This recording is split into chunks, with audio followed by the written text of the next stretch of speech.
عليكم زعما مرحبا بكم مره اخرى، كنتمنى تكونوا كلكم بخير وخير. مرحبا بكم مره اخرى في حلقه جديده من سلسله تعجيز المعلومه مع سوفيتي. المهم كيف العاده يكون شي سميات ضعيف بزاف. خلي معك واحد سبسكرايب وفعل داك الجرس باش اي فيديو يطلع عليك، وكون كريم بواحد الكومونتير يكون خفيف ظريف على الحلقه كيف جاتك.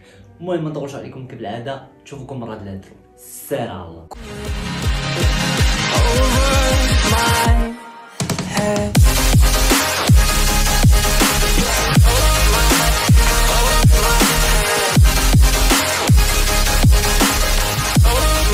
كنا كنعرفوا بان اي اختراع ولا اي اكتشاف دار كيساعد البشريه في التطور، من طيارات، تليفون، سيارات، اي حاجه تختارها الا انها كتضيف واحد التطور كبير في التاريخ البشري. وهنا غنجي نقول لكم واحد الحاجه، من بعد ما تم اكتشاف الأورانيوم والراديوم، هنا بداو العلماء بالتفكير الحماس المفرط بان اي حاجه في هذا الكون ولا اي مشكل كاين غيتحل عن طريق هذه الطاقه اللي هي عباره عن اورانيوم والراديوم. مثلا فريدريك سولتي احد رواد العلم الاشعاع النووي في سنه 1922 في الكتاب ديالو The Interpretation of Radium بمعنى شرح الراديوم، قال الا قدرنا نتحكموا في هذه الطاقه نقدروا نجعلوا من الصحراء ولا القطب الجنوبي ولا القطب الشمالي واحد الحياه اللي ما تقدرش تتخيلها، بمعنى بداك الشيء اللي قال جنه على باش الراجل. من هنا في ديك الفتره بداو كيشوفوا بانها الطاقه النوويه واحد الاكتشاف عظيم اللي غتخلي في اي حاجه في الدنيا سهله. ولكن هنا غنجي نقولها بمجاز بان هذه الفتره كانت بحال فتره شهر العسل. في ذاك الشهر كتلقى الحياه السعاده فيها، انت تا والفتاه تا ولي الخاطر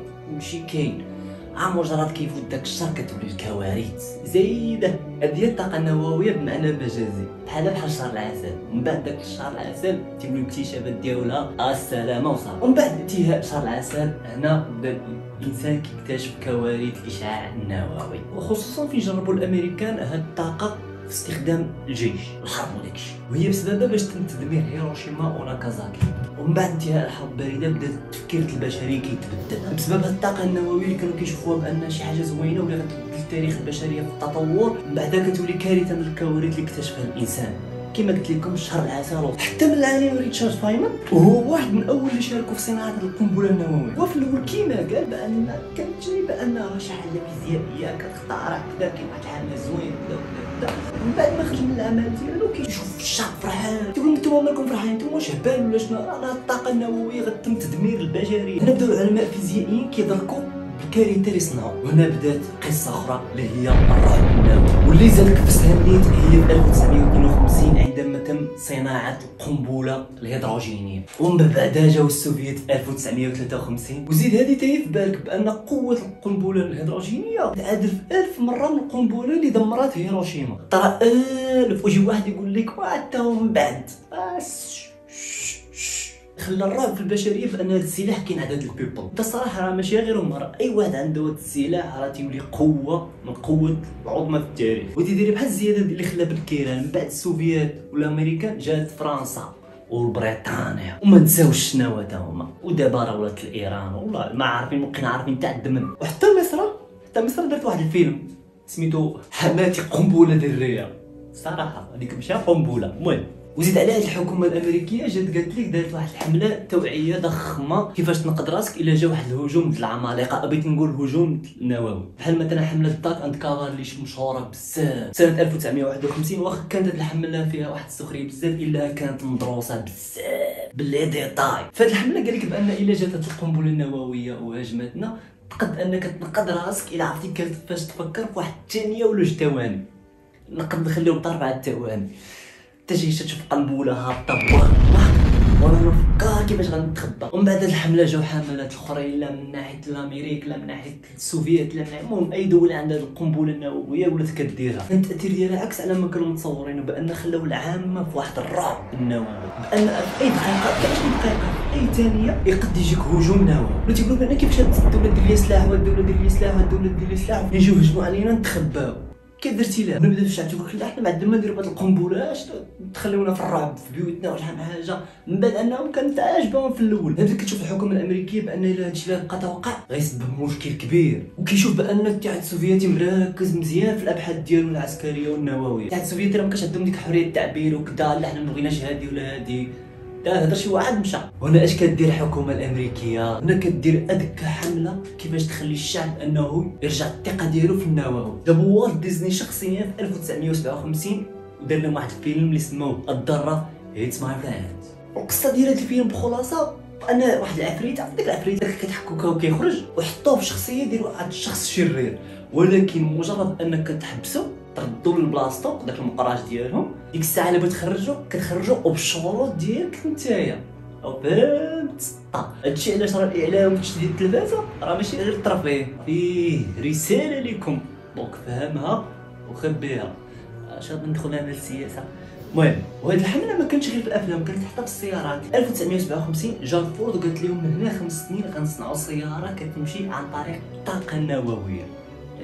وهاد السياره ما كاين فيها لا مازوت لا فحم لا كهرباء، غتبقى تسوق فيها حتى الابد، ما عندهاش ليميت. وعطاوها اسم كاع اللي سموها فورد نيوكلين. يا شتي شي حملات كيف يكونوا؟ سنه 1953 الرئيس الامريكي ايزنهاور في احد الخطابات ديالو ديما كيقول بان خصنا نراجعوا الافكار ديالنا في هذه الطاقه النوويه، وكيفاش نخرجوا منها حلول سلميه للبشريه من هذه الطاقه النوويه. وهنا فين حط واحد الاقتراح اللي هو اتوم فور بيس، او الاستخدام السلمي للطاقه النوويه، بحال مثلا جاما جاردنز او بيسمى الحدائق النوويه. بدل ما تمشي تشوف فارخ ديناصور تمساح تمشي تشوف النووي، وي سي في وي مزيان نو سي فيو.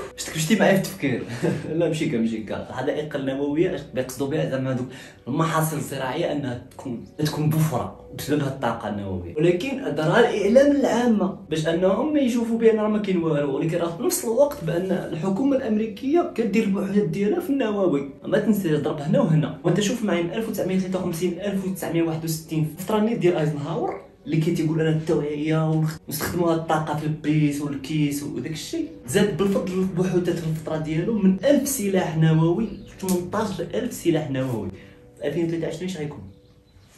ملايين قنبله للدوله، اش المدينه. وما نساوش الاتحاد السوفيتي حتى هو كيزيد في المضاعفات نتاعو ديال الاسلحه النوويه، ولكن الفرق بيناتهم هو الامريكان داكشي خافان سربا، اما الاتحاد السوفيتي داكشي بوبليك علن والويعف.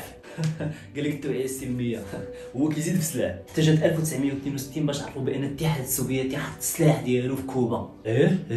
جوج سيمانات هما كيشوفوا الامريكا شنو غادير، شنو هي الحركه اللي غدير، واش غدير هنا، واش غتحارب، واش غتمشي.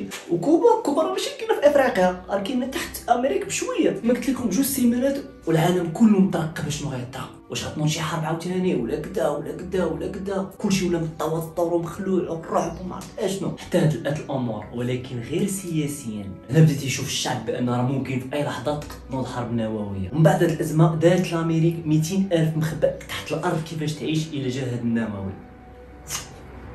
هاد المخابئ راه ما كانتش فابور، كانت مكلفه اكسبنسيف. صراحه هاد الاختراع وهذا الاكتشاف ديال النووي غير مجرى التاريخ وخلى فيه بزاف الاحداث، من الرعب، من القوه، من الخوف. دول كتزاد العظمه ديالو، من دول كترجع عبيد بسبب هاد القوه. زيد الكوارث ديال هاد القنبله النوويه. وبلا ما نهضروا على مؤخرا اللي كان تيقول لك الحرب العالميه الثالثه، كانوا كيتسناو غير شكون غيصيفط القنبله الاولى غتنوض الحرب. ومازال لحد الان ومازال غادي نشوفوا الرعب ديال هذا النووي. من بعد يقدر يقول لك 2040 2050 يقدر يكون خدام، الله اعلم. مجرد شراره ولا اغتيال شي حاجه بسيطه نوض شي حرب عاوتاني، وما تنتمناوهاش. كان هذا مجرد تبسيط الرعب النووي. كنتمنى انني كنت ولو انني وصلت لكم واحد المعرفه بسيطه واخا مرعبه للافاده ديالك، وبارطاجي مع لي ديالك. ما تنساش واحد الكومونتير، جيم، سبسكرايب، الفيديوهات الاخرين. كان معكم سوف ايدي، نشوفكم الحلقه الجايه. سلام عليكم.